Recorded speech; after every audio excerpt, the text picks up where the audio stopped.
cortes intermedios en los niveles de desarrollo. Ha habido muchos científicos que se han dedicado a estudiar cómo evoluciona el ser humano, aunque se han centrado en dimensiones muy diversas, es decir, que han intentado encontrar la respuesta a cómo se desarrolla la persona, aunque haciéndose preguntas diferentes. La dimensión o línea cognitiva responde a la pregunta, ¿de qué soy consciente? La línea de los valores, lo que la persona considera más importante. ¿Qué es lo que más valoro? ¿Qué es significativo para mí? La línea de las visiones del mundo. ¿Cómo veo el mundo? Y ser. La línea moral, la conciencia de lo que debería ser.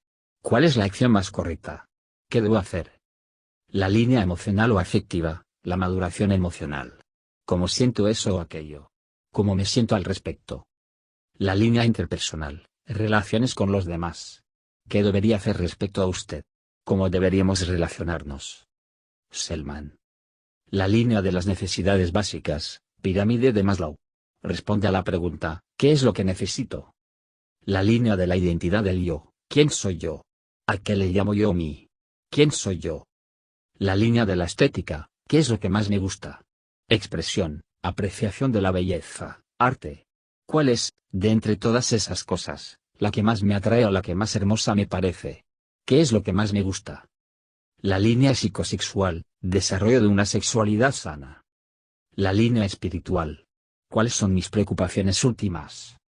Fowler. Kinestésica. ¿Cómo debería hacer esto? La línea de los órdenes de la conciencia. ¿Cómo se van convirtiendo las identificaciones de mi sujeto en objetos de mi conciencia? ¿Cómo se va desapegando mi subjetividad de lo que le identificaba? ¿Cómo vamos objetivizando todo lo que antes considerábamos parte del yo? Robert Kegan. Los grandes desarrollistas observaron estas preguntas y sus respuestas, tomaron nota de la estructura de esas respuestas, y luego llevaron a cabo un seguimiento en el tiempo. Y ese proceder les permitió advertir que todos esos mapas pasan por los mismos niveles u olas evolutivas. Nivel mítico racional, entre ámbar y naranja. Ken Wilber, en La religión del futuro, explica cómo en el espectro general del desarrollo de las diversas dimensiones humanas, estos distintos niveles se despliegan a lo largo de un continuo de complejidad, conciencia y profundidad creciente. El modo exacto en que cada cual segmente esta corriente, está abierto a interpretaciones, aunque, lo que ninguna interpretación niega o cuestiona, es la dirección global de la corriente y su continua expansión de rasgos tan fundamentales, como la capacidad de asumir perspectivas, el grado de diferenciación / integración, el nivel de complejidad y de conciencia, la expansión de la identidad, la capacidad de amor y de cuidado y el aumento de los grados de libertad. Por ejemplo, el nivel mítico racional, entre ámbar y naranja, las personas están un poco más elevadas que los puramente fundamentalistas míticos. Incluso ahí encontraríamos a expertos, que se ocupan de su especialidad y no suelen entender ni aceptar ningún otro enfoque. Su presentación individual se centrará en su visión concreta de un problema, sin hacer el menor intento de incluir otros enfoques y otros métodos. Y cuando mencionan otros enfoques, suelen ser para describir por qué no son tan exactos, eficaces o eficientes como el suyo, y se centran en las características que representan el aspecto mítico etnocéntrico, es decir, en la visión que se tiene desde el interior del grupo. Son personas que suelen estar muy bien informadas de su perspectiva concreta, conocen muy bien las aplicaciones y áreas de su experiencia y las soluciones concretas y no dependientes del contexto para abordar un determinado problema. Cuando, sin embargo, la solución esbozada tropieza con dificultades, el experto del nivel ámbar-naranja se queda confundido y no sabe muy bien qué hacer, más que insistir en el mismo enfoque. Cuando no consideramos este nivel como algo separado, lo tratamos como mítico avanzado, es decir, el logro más elevado del estadio mítico cuando empieza a verse invadido por capacidades racionales, introspectivas y de perspectivas múltiples. Este Fulcor 4-5 es un nivel de transición entre el pensamiento concreto y el abstracto. Aquí se empieza a racionalizar los mitos absolutistas, y dedican mucho tiempo a buscar pruebas que expliquen por qué esos mitos son literal y absolutamente ciertos. A menudo esgrimen, como último recurso, algo semejante al creo porque es absurdo de Tertuliano.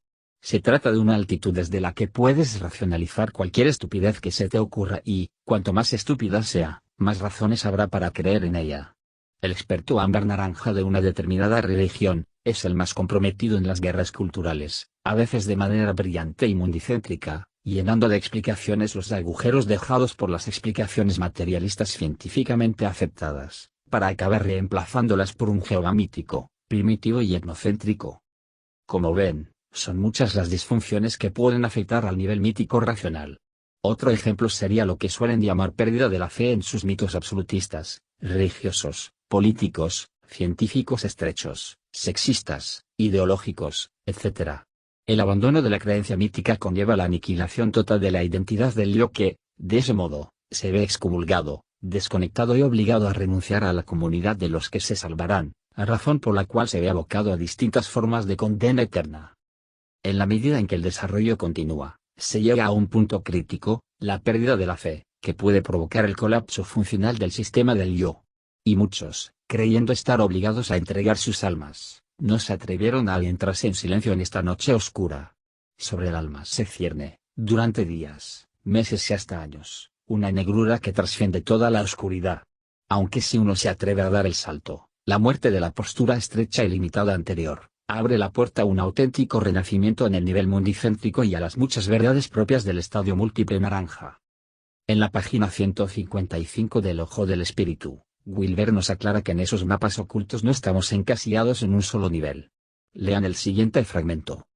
La investigación al respecto ha demostrado que alguien que se encuentre, pongamos por caso, en el estadio moral 3, solo da, más o menos, el 50% de sus respuestas desde ese nivel, mientras que, más o menos, el 25% proceden de niveles más elevados y el 25% restante lo hacen desde niveles inferiores. Dicho en otros términos, aunque el yo se haya distribuido por todo el espectro de la conciencia, el centro de gravedad se hallaría en el estadio moral 3. No son probabilidades exactas, simplemente Wilber lo expresó así para dar a entender o ejemplificar el concepto de onda de probabilidad. Esas probabilidades variarán en cada sujeto, dependiendo de si ya está muy avanzado en tal estructura y se empieza a adentrar en la siguiente, o al revés si solo esté en los inicios de tal estadio. Lo que quería aclarar en esa nota era que una estructura de conciencia es una onda de probabilidad, o nube de probabilidad, no escalones o peldaños rígidos. Una evolución que no es lineal ni homogénea, pues, por ejemplo, de las muchísimas dimensiones o líneas del ser humano, unas pueden avanzar, mientras otras retroceden, otras puede que no avancen ni retrocedan estructuralmente sino que se muevan horizontalmente recopilando información o trasladándola. Así pues, el modelo ACAL de Wilber es más espiralado que lineal, más caótico, mejor dicho caórdico, orden dentro del caos, que lineal.